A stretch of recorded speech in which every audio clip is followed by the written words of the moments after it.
Morning.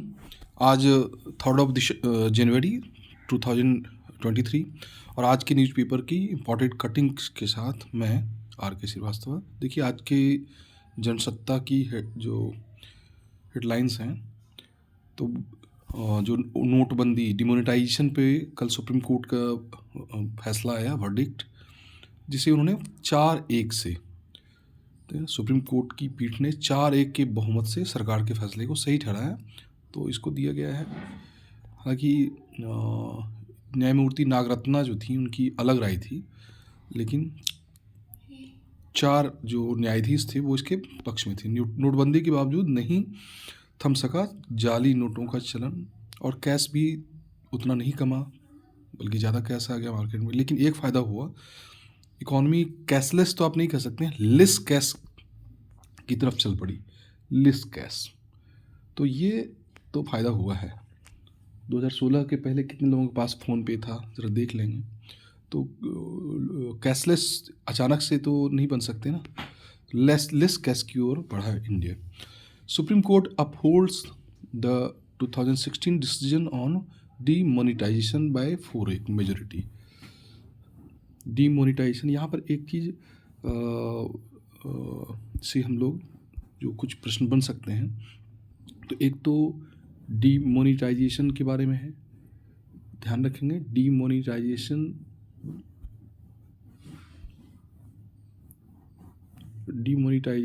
Bharat में 3 बार हुआ। इसको हिंदी में विमुद्रीकरण बोलते हैं।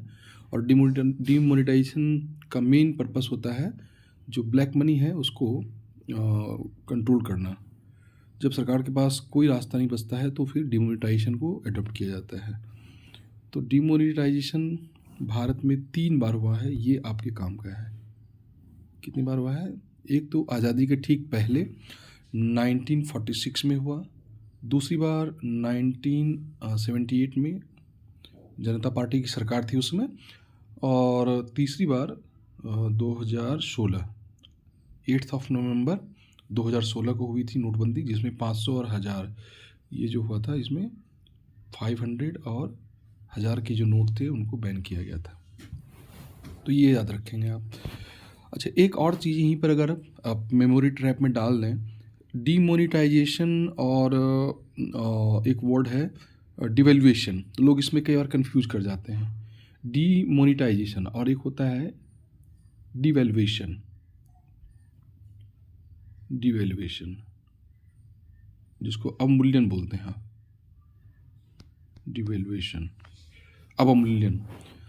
देखिए, डिवेल्युएशन, डिमोनेटाइजेशन विमुद्रीकरण हुआ, डिवेल्युएशन अवमूल्यन हुआ। यानी यदि कोई देश अपनी करेंसी के वैल्यू को कम कर देता है जानबूझकर, इंटेंशनली, एक तो मार्केट फोर्सेस के द्वारा होता है तो वो डेप्रिसिएशन होता है, और यदि कोई कंट्री इस उद्देश्य से कि उसका बैलेंस ऑफ पेमेंट काफ़ी नेगेटिव चला गया, अनफेवरेबल है लगातार, तो ऐसी स्थिति में अपने एक्सपोर्ट को प्रमोट करने के लिए वो डिवेल्युएशन का सहारा लेता है, यानी अपनी करेंसी की वैल्यू को कम कर देगा। तो भारत में डिवेल्युएशन 3 बार हुए हैं, 1949, 66 और 1991, 1949, 1966 और 1991। तो 3 बार अवमूल्यन का सहारा लेना पड़ा। तो ध्यान रखेंगे, डिवेल्युएशन भी 3 बार हुआ है, डिमोनेटाइजेशन भी 3 बार हुआ है, दोनों के पर्पस अलग हैं। तो इसको ज़रा नोट कर लेंगे आप लोग। अगली कटिंग की ओर बढ़ते हैं हम लोग। अच्छा, ये जो कल सुप्रीम कोर्ट का फैसला आया, तो इसमें सेक्शन 26(2) का हवाला दिया गया। Section 26(2) of the reserve bank of India act, RBI act 1934 है, आप सबको पता होगा। RBI एक्ट 1934 की जो सेक्शन 26(2) है, तो इम्पावर करता है सेंटर को कि वो डिमोनेटाइज कर सकता है, RBI से कंसल्टेशन में रह करके कर सकता है। तो RBI एक्ट आप सबको पता होगा। भारत में जो बैंकिंग एक्टिविटीज़ हैं, तो वो बेसिकली 2 जो कानून हैं बैंकों पर, एक तो RBI एक्ट हो गया और दूसरा BRA होता है, BRA, बैंकिंग रेगुलेशन एक्ट 1949। तो एक RBI एक्ट और BRA 1949, ये दोनों काफ़ी अहम हैं। अगली कटिंग की ओर बढ़ते हैं हम लोग। अगली cutting, India ships both robusta and arabica, business standard की ये कटिंग है। India ships both robusta and arabica varieties beside instant coffee. देखिए 3 तरह की कॉफ़ी है। इंस्टेंट कॉफ़ी जो हम लोग यूज़ करते हैं, रोबस्टा, अरेबिका। तो ये इंडिया में यहाँ यहाँ मेरा देने का मतलब है, हालांकि यहाँ जो बिजनेस स्टैंडर्ड ने जो न्यूज़ दी है वो ये कह रहे हैं ये कि according to the board's latest data, shipment of robusta coffee declined marginally to इतना टन, ठीक है, 2 लाख टन। अब यहाँ पर हमारे काम का क्या है? हमारे काम का यह है कितना एक्सपोर्ट हुआ, कितना इम्पोर्ट हुआ, इससे कितना एक्सपोर्ट हुआ, किस किस किस्म का, इससे मतलब नहीं है। हमारे काम का यहाँ ये है कि कौन कौन सी कॉफ़ी है जिसका एक्सपोर्ट इंडिया करता है। तो रोबस्टा और अरेबिका ये 2 सबसे इम्पॉर्टेंट है, और इंस्टेंट कॉफ़ी भी है। दुनिया में अगर देखी जाए तो सबसे ज़्यादा जो प्राइस कीमत मिलती है वो रोबस्टा की मिलती है, रोबस्टा की। और भारत में सबसे ज़्यादा जो किस्म होती है वो अरेबिका होती है। इंडिया का जो कॉफ़ी प्रोडक्शन है उसका 70% जो है वो अरेबिका है। अरेबिका 70%। खैर, और आप सबको पता होगा सबसे ज़्यादा जो कॉफ़ी का प्रोडक्शन होता है वो कर्नाटका में होता है भारत में, ये भी पता होगा। कर्नाटका 60% से ज़्यादा जो प्रोडक्शन है वो अकेले कर्नाटका करता है। इसके अलावा कर्नाटका है, तमिलनाडु है और केरला, ये तीनों राज्य भारत के कॉफ़ी प्रोड्यूसिंग स्टेट्स हैं, इम्पॉर्टेंट, ठीक है। तो अरेबिका, रोबस्टा। और भारत जो कॉफ़ी को एक्सपोर्ट करता है वो इटली, जर्मनी, रसिया, ये प्रमुख इंडिया के कॉफ़ी के इम्पोर्टर हैं। तो भारत इन देशों को एक्सपोर्ट करता है। नेक्स्ट कटिंग लेते हैं।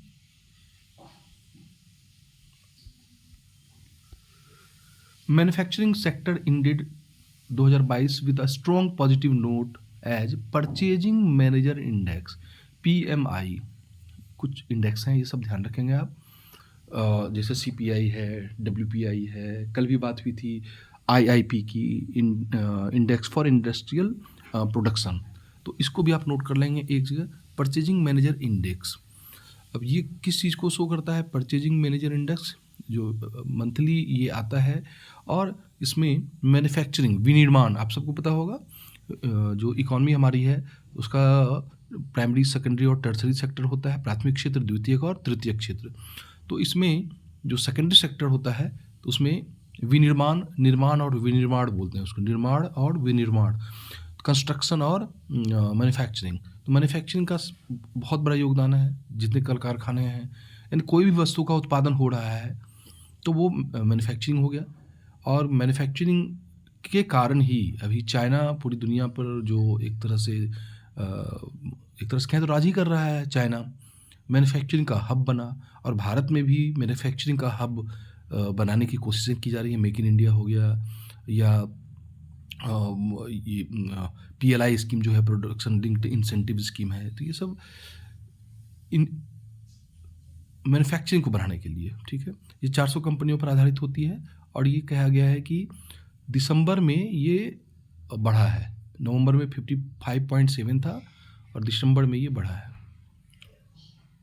यहाँ देखिए, मजबूत मांग और नए ऑर्डर में उछाल से देश के विनिर्माण क्षेत्र की गतिविधियां दिसंबर में बढ़कर 13 माह के उच्च स्तर पर पहुंच गई हैं।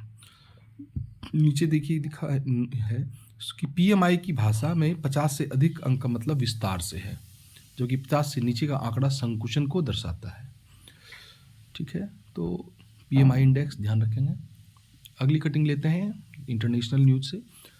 लूला डी सिल्वा बिकम्स ब्राज़ील्स प्रेसिडेंट, और ब्राज़ील के नए प्रधानमंत्री। और अभी तक कौन थे? अभी तक जेर बोल्सोनारो थे, तो इनकी जगह पे कौन आ गए? अब आ गए लूला डी सिल्वा। ध्यान रखेंगे, ये हैं लूला डी सिल्वा।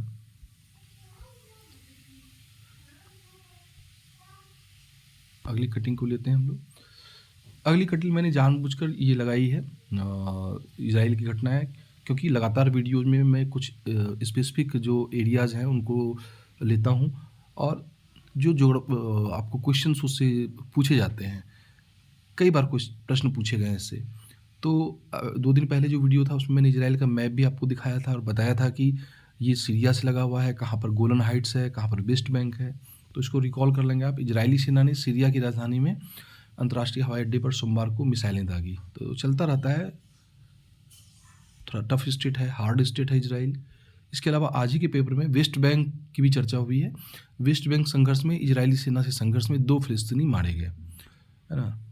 वेस्ट बैंक और जो फिलिस्तीन है वहाँ के राष्ट्रपति कौन है? महमूद अब्बास। देखिए एक कटिंग से कितने सारे प्रश्न आपको बन रहे हैं। तो आपका काम है मैप में एक बार फिर से देख लेना, ज़रा देखें वेस्ट बैंक किधर है और ज़रा देखें गाजा पट्टी किधर है, और जो सीरिया से लगती हुई सीमा जो है वहाँ पर गोलन हाइट्स है। इन सब की चर्चा मैं पहले कर चुका हूँ। Kaustubh Chatterjee becomes India 78th grandmaster, और ये कहाँ से हैं? बंगाल से हैं। तो कौस्तुभ चटर्जी का नाम याद रखेंगे। बड़ा अच्छा प्रश्न बनता है कि भारत के 78वें ग्रैंड मास्टर कौन बने हैं, ध्यान रखेंगे। एक शब्द होता है ग्रैंड मास्टर, और ये ग्रैंड मास्टर है ना, और एक वर्ड होता है ग्रैंड स्लैम।